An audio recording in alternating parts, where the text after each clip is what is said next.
up, you guys? Welcome back to my channel as told by Key, and this is take 2 because take 1 did not do what I wanted it to do. So we are back to talk about episode 8 of 90 Day Fiancé, and we've already talked about what is her name, Nicole and Azin, in my rant video. So I had already kind of like reviewed and ranted on that one. So we're not even going to talk about them. If you want to know what happened with Nicole and Azin, go find that video, because I said it in the middle of my rant, what happened. So there's that. Okay, so we're going to jump in, and I'm going to do the smaller stories and like work my way up to the big story, because I know what you guys are here for. You want to know what I feel and how I like what I think about the whole Chantel and Nicole and Pedro situation. So we're going to save that for the end of this video. So let's just jump into it. So I want to start with Anthisa and George. So basically, we're catching up with Anthisa. Lord, we're catching up with Anthisa and George, and they're out for lunch. And we are talking about the fact that George's ex continuously is contacting Anthisa about this kid that George swears up and down that he knows nothing about. And I'm sorry, he knows exactly what's going on, but he keeps saying that the kid's not his. And so Anthisa makes some really good points while they're out at lunch. She asks George if he had sex with a condom with this girl, and he said, well, no. And then she goes, well, the kid could be yours, which kid could be yours. And why he hadn't got a DNA test, and just good questions that I'm proud of Anthisa. And what I said in the first part of the video that you guys won't get to see is that I am so confused about what my life is now, because when it all started, I felt horrible for George. But then as the lies started to come out and we started realizing that he lies to her so easily, then my mood changed and my opinion changed, and it makes you realize that you shouldn't judge a book by its cover. George is a damn habitual liar, and he does quite a bit of it really easily too. Like, he doesn't even have to think about the lie. He just says it like that quick. So Anthisa tells him that he needs to get a DNA test and figure out what's going on, because if this is his kid, he abandoned his kid. And instead of him realizing that that could be true, he goes, I don't have a kid. Well, how do you know? How do you know that you don't have a kid? You haven't gotten a DNA test in 10 years, nor have you followed up with this girl. And she's probably been trying to contact you in every kind of way, shape, or form, and she couldn't. And so Anthisa's getting it. And that's not fair to Anthisa. Nobody signs up for that at all. Now, Anthisa disappointed me a little bit because she was just more concerned about the money. But are you going to have to pay back child support for this kid for all these years? And are you going to have to pay child support at all? Like, I don't want George supporting anybody else. Like, when she said that, it just took me back to the moment when I was like, see, damn, Anthisa, this is why I used to not fuck with you, sugar, because it looked like you're in it for the money. This kid, if it's his, did not ask to be here. And you don't get to decide that George should not financially support this child, because for real, he should have been doing it for 10 years if this is his kid. So they call the baby mother and they leave a message. Well, George leaves us a message and says that, you know, he needs to talk to her. It's urgent about this situation. And Anthisa says, like, in her interview, she feels like the kid is his, and George knows it, and this girl knows it, and the only person that's in the dark about it is her. And I think she's right. I think George has clearly been aware of this situation this entire time and has just chosen to act like it wasn't happening. So that's how that ends, with the two of them trying to figure out if this baby is. So we're going to roll into David and Annie, who I'm over. You know, you guys just over David. I'm over David. And I'm kind of over Annie, you know, because I made a comment on Twitter that she had to know that David was like this broke. You get what I'm saying? Like, there's just no way you're with a person for so long in Thailand and you don't know that he's this broke, because you knew that a lot of the money for your dowry came from Chris. A lot of the money for your gold came from Chris. The money for the water buffalo, Chris. The money at the engagement ceremony, Chris. Like, you knew this, Annie. So why are you all acting all shocked and shook when you find out that your husband is broke and he's been living off of Chris? And let's not forget that Annie knew more about this whole support thing for 10 years that Nikki didn't even know. Now, granted, that's Chris's fault. Chris should have talked to his wife before he signed an affidavit that said if Annie got her green card that he would take care of her for 10 years. Like, that's something that you talk about with your wife. But at the same time, it's like Annie is aware of everything for the most part. And so when we find out that Chris has sold the firehouse in this episode, I wasn't really surprised. And the reason that I wasn't is because in the trailer, David tells us that Chris had told him about it weeks ago. So while we're sitting here watching you beg $4,000 to get your rent paid and go out to dinner that your sister's paying for, you should have been trying to find a place to stay, because things can sell really, really quick or really, really slowly. And David just didn't care. He just opted to not give a flying rat's ass about the living situation and to act like everything was okay. And so he just neglected to tell Annie that the firehouse was up for sale. So he goes in the kitchen and he tells Annie, like, Chris sold the firehouse. And she's like, and I'm just looking at her like, did you know, or did you just not give the stuff? Like, you just didn't care because you thought what he thought, that it was going to take a while because that's what he told you. Well, the firehouse is sold and now you guys have 3 days to get out. That's basically what Chris tells them. And he gives them an option, which I think is nice. I would be done with it, honestly. So the option is that they move into an apartment over top of a storage facility that he runs. And David could either A, get a job and pay rent, or B, get a job at the storage facility in exchange for staying there rent free. Again, Chris is finding ways to take care of David, and I think he shouldn't. And the problem is there's no kitchen, and he hates our American food, and some other problems. The window's stuck, and the water heater wasn't big or whatever. And in my head, I'm like, Annie, I don't know how you lived in Thailand, but seriously, this could be a little bit better than Thailand. Like, it's better than being homeless. I'm not saying you were, but it's better than being homeless. It's better than living in the streets. I mean, what? I don't know. So they go see that. They go see the apartment after Annie throws a little fit. And while they're there and they're walking around and they find out all the stuff that I just told you guys about the windows and the water heater and the not being the kitchen, David asks Annie, do you want to stay here? Like, what do you want to do? And she's like, if I have to stay here, I'm going to go back to Thailand with or without David. I'm just like, go home then, Annie.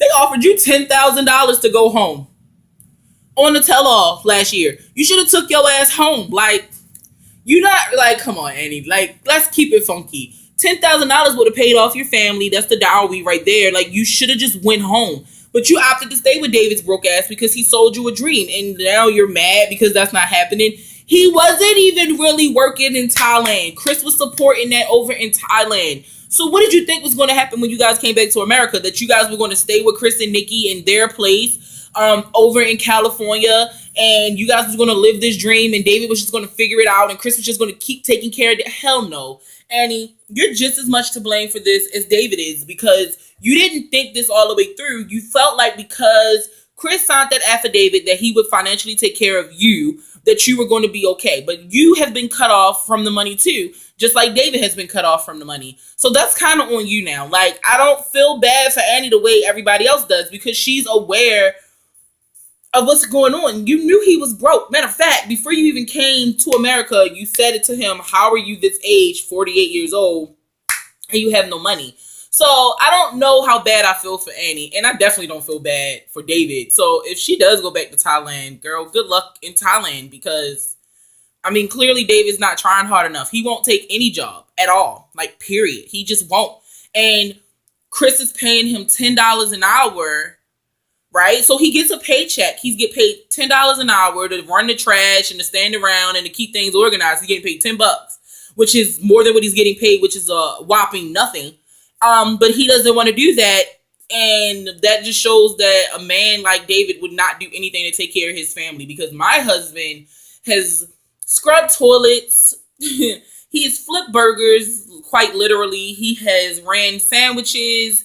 He has worked with old people. He has worked with teenagers. He has done whatever it is that he has needed to do to take care of his family.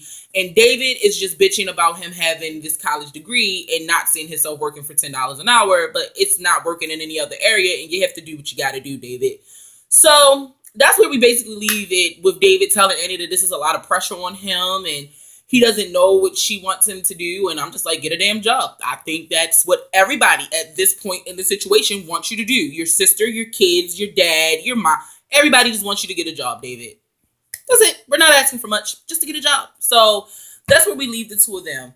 Now we're going to go into Molly and Luis. Luis? Well, just Molly. Luis isn't in this anymore. We don't know. He's somewhere in Jersey. So Molly's leaving the divorce attorney's office when we catch up with her. And she says that she has like all this pressure and all these like emotions building up in her because of what's going on with Luis because he left. And so she's opted to go out to lunch with her brother so she can talk about some stuff, right? Molly's brother is such a problem for me because I feel like he's on Louise's side. Like, I don't think he's like there for his sister, and here's why. So while they're at lunch and she's like, she went to the divorce attorney and all that good stuff. In the interview for her brother, he makes a comment like, you would think that Louise would call me and tell me that he's okay and that he's sorry for leaving. For the hell what? Are you? Is it something that we need to know? Molly's brother, that name I cannot ever remember because you're never really on the show. Like, is there something we need to know about you and Louise's bromance? Like, why would he call you? Why would he even think for a moment that you would give a damn or even be on his side? Better yet, why are you on his side? Why do you give a damn about if he's okay or not? Because your sister is the one that's in pain. Your sister is the one that's hurting. So why do you give a shit where Louise is? But he calls him selfish and tells him that he's just not right. So as Molly continues to explain that, for the next 10 years, if he gets a green card, she's going to be responsible for him. And then that upsets him. Oh, hell no. You don't need to be taking care of his ass. That's not right for you. And something. And I'm just like, oh, you care now because we're talking about the finances because Molly takes care of you. Yep. You live in Molly's house. You drive Molly's cars, So if the finances have to go to him, that takes money away from you. So because you're using your sister, that's what you guys bonded over, using your sister. Is that what it is, huh? Molly's brother? Yeah, probably. Okay. So she says that she has to go and go to the meeting for his green card because she needs to prove that he only came into the States to use her. Like, she says that she feels like he thought that she had a lot of money, and when it started to come out that she had money but she had to work for it, he was just not okay with it. Like, he just started having all these different issues, and he thought that she had nannies and things like that. Had to, because why else would he come over here thinking that he would not be involved with the kids? So the brother says, do you think that he frauded you? And she says, yeah, she feels like now after everything, and she had to get the phones turned off and she was checking the data, that the lighting is kind of bad because I had the blinds open. So she checked the data and seen all these different pictures of all these women and all these text messages and all these phone numbers. And apparently the only people that he knew in the States was his family. So how is that possible? And you're talking to all these different women. So when I hear her story, I naturally think about Danielle and Muhammad, because that's what basically happened. Muhammad got over here thinking one thing, then when that wasn't what it was, he started to explore his options with other women. And I feel like that's what's really going on with Louise now. Like, Molly wasn't exactly what he wanted. And so because of that, he started entertaining other women on the phone with them for 30, 40 minutes at a time and just stupid stuff. So Molly's filing for divorce. I think she should file for an annulment, quite frankly, and get his ass out of this country, because if you file for a divorce, it's harder to get him out of the country than it is if you file for an annulment, which is proving that he frauded you just to get here. And that's not hard to do because you have all the messages and the pictures and everything. So girl, do your thing. Like, don't be like Danielle and just crumble for the divorce because you think it's cheaper and it's easier. Get his ass out of this country, period. That's all I think. I'm just saying. Molly. So we're going to actually, guys, might actually be under 30 minutes today because it's a good thing. So we're going to roll into, well, we're not going to do Aslan and Nicole. I can just do a quick recap, okay? So with Aslan and Nicole, Aslan mom is here. She has met, Nicole's mother is in Morocco. She's met Aslan's mom. It was really awkward in the beginning because there's like a language barrier, of course. So everybody's translating through Aslan. And so Aslan basically shorthands everything, right? Like, he's not really like outright just saying everything that they're saying. He just shorthands it and whatever. Nicole's mother is cool and she's starting to like settle in, but she still hasn't talked to Aslan one-on-one. So after the meeting of the mothers, we are a couple of like 2 weeks away from the wedding. They go down to meet this notary or it's like a wedding contract or something. Listen, they don't explain it, so don't get me in the line to you guys. They go meet this lady who's supposed to like sign off on all their paperwork. And Nicole, lazy ass, who doesn't research anything, she comes with photocopies of everything. And she never even tried to get Azin to go or anybody to go to find out if the photocopies would be okay before she came to Morocco. So everything was fine up until the police record. It had to be a certified police record. It could not be a photocopy. It had to be an original copy with like a seal on it stating that this is the original copy. So because she didn't have that, they couldn't get married. And the judge would have denied the marriage contract. Why did he call it that? That's odd, right? I mean, we get a license. Well, I guess it's probably whatever. It's just weird that they call it a contract. I mean, So Nicole's all pissed off. Azin's all mad. And I really feel like Azin's just mad because he was only really happy that Nicole came over to Morocco because financially she has the money. That cuts out all the Western Union, it cuts it all out. Now it becomes their money and he can touch it whenever he wants to. Now Nicole can't do nothing because she has to go back home because she has to get an original copy of the police record and she has to get it from her country. She can't figure out how to get it to her here. She has to get it from her country. So while they're sitting there having this conversation, Azin's like, I'm just mad at you because you didn't like figure this out and you didn't know this and now what are we supposed to do? My family has put so much money into this wedding and all this time and now it's not going to happen. And she's like, well, I have to call my family and tell my family not to come and hopefully they can like reserve their tickets for a different time and whatever. I don't fucking feel bad for the two of them. Things keep getting in the way because they're trying like the universe is trying to tell Nicole to not do it. And Nicole refuses to see the warning signs. And Azin is just talking her into the stuff like, it's going to all be okay, babe. Like, don't worry. And I'm just like, it's going to all be bad. Run away, Nicole, and take your kid with you. Get the hell out of Morocco. Like, what are we talking about here? Whatever, dude. All right, that's done. I can't. That's what happened. They can't get married. Good. I don't know what's going to happen next episode because we didn't see them in the trailer. But good. They can't get married. Perfect. Like, perfect. Perfect. Awesome. So, let's go to Pow and Russ. So, Pow and Russ is really cut and dry. Unfortunately, there wasn't a lot of them this episode. Well, not unfortunately, fortunately. Pow's grandmother passed away. Like 3 or 4 days after they got back to the States. And, of course, they couldn't fly back to Colombia because they had spent a lot of money to get to Colombia in the first place. So, Pow was just dealing with double death. She had a miscarriage before she went. And then she went and she seen her grandmother and she said her goodbyes to her grandmother. But she said herself that she was just hoping that something would happen which she would pull through. Unfortunately, that did not happen. And we just see Pow kind of just going through it and talking to her mom on the phone and just letting her mother know, she's not going to be able to come back home right now because of how much money they spent to get there. But if her mother needed her for anything, to go, just call her and she would try her best to be there. And she tells us that she just feels like Russ has checked out. Like he's just not there. And so she's just going through it, and she doesn't have her family around and Russ is just being really, really weird. And it just scares me a little bit for the two of them because I really like Pow and Russ. But for some reason, it just seems like Russ is a little odd. Like he's a little different. And you can kind of see it because every time she says something, he's just like getting more aggressive than we're used to seeing, So that's what happened with Pow and Russ. That's it. So let's see. We did George and Anthesa. We did David and Annie. Unfortunately, I caught myself up talking about goddamn Azin and Nicole. We did Molly and Luis. And we did Powell and Russ. So now, you guys, here we go. We are doing Family Chantel, which I don't know why he calls them that. We're doing Chantel and Pedro. Now, I said every time we talk about Pedro and Chantel that I used to root for them. I mean, she messed up in the beginning with the lie, but, we were supposed to be able to get past that. Then we went to the Dominican Republic and we started to see why there were so many issues because his sister and his mother are dicks. And so is he.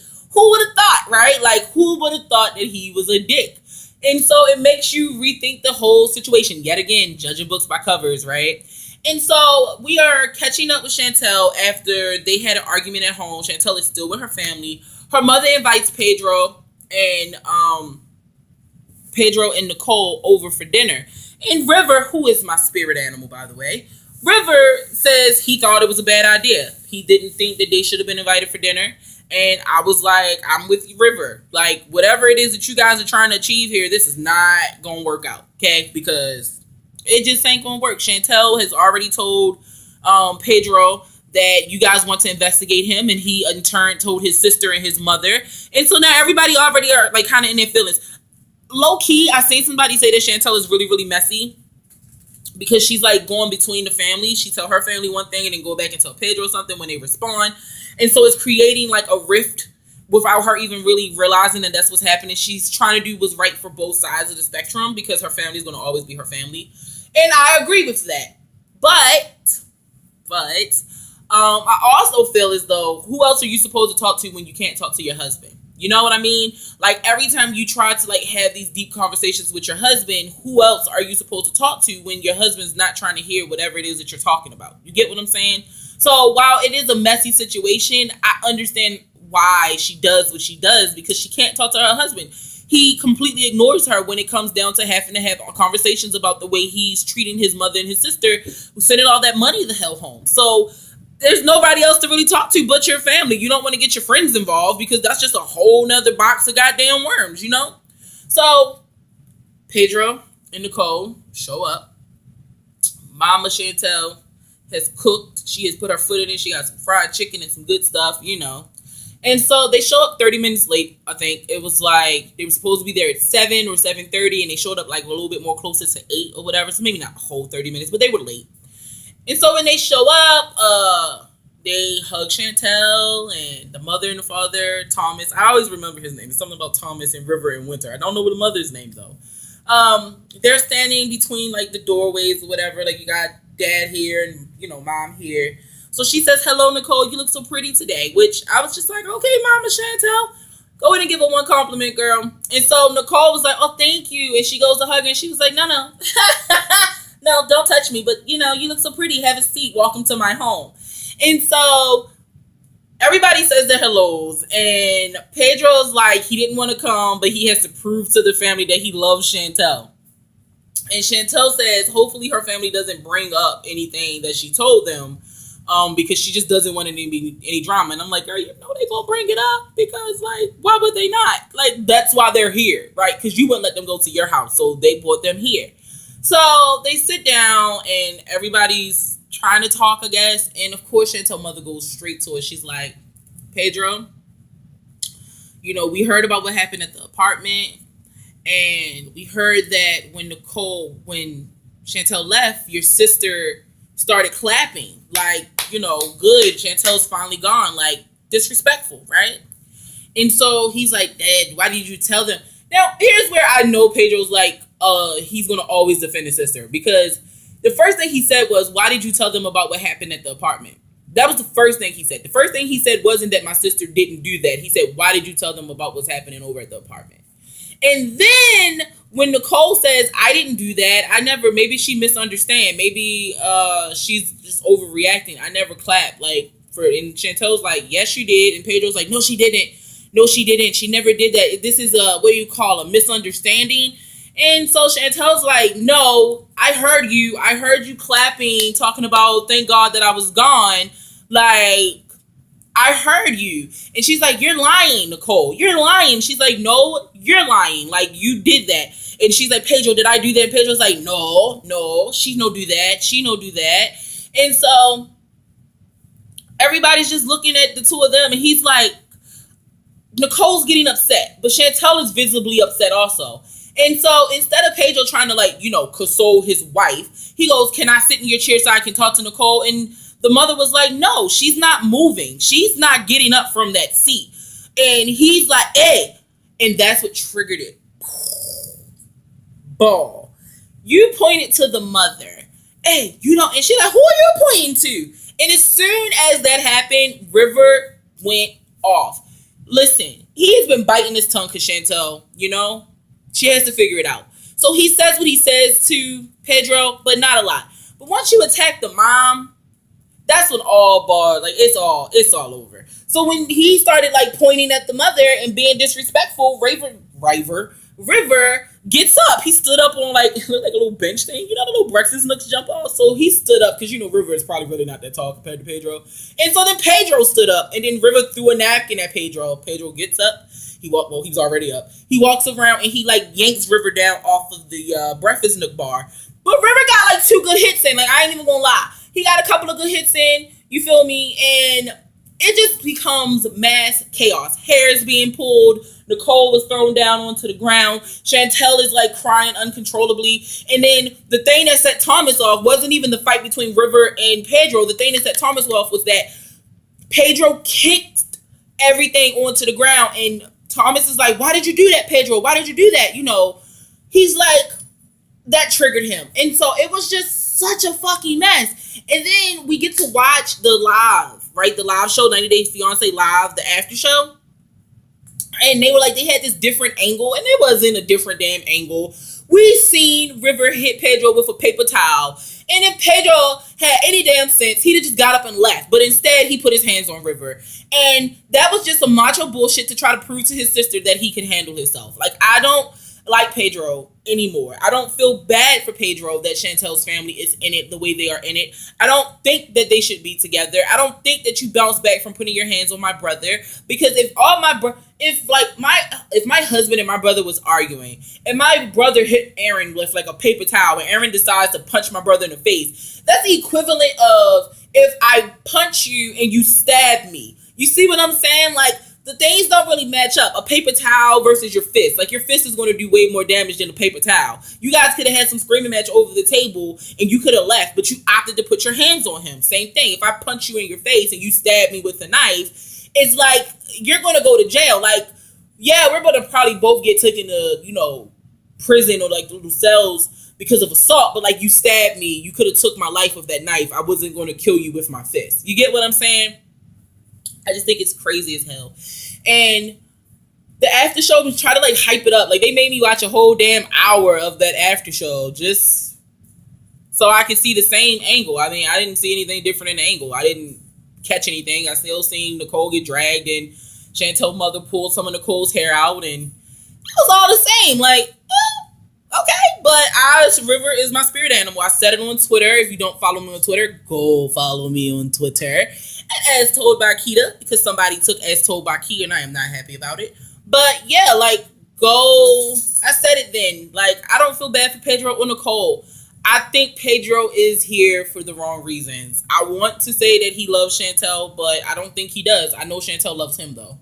And that's clear because she does exactly what a wife is supposed to do. She vents, and then after she vents, she realizes what she did, and then she tries to do her best to defend her husband, or at least try to get them to like see some common ground. But Pedro always takes his mother and his sister's side. Always. So we don't know what's going to happen. I think they're going to probably end up staying together though, really, for real, you guys. But at the same time, I'm not sure. We won't be sure until the Sunday coming up. Now, I need you guys to do something for me. I have been watching 90 Day Fiancé What Now? If you guys want me to review 90 Day Fiancé What Now, and it is basically covering Danielle and Muhammad, and a couple of other old couples, you know, I will get into that another time. So I'm going to do a soft release. If you guys want to see that, when I release the soft release, I'm going to probably try to do it Friday. It's Wednesday, so I'm going to do it Friday. I'm going to do a soft release on Friday of 90 Day Fiancé What Now.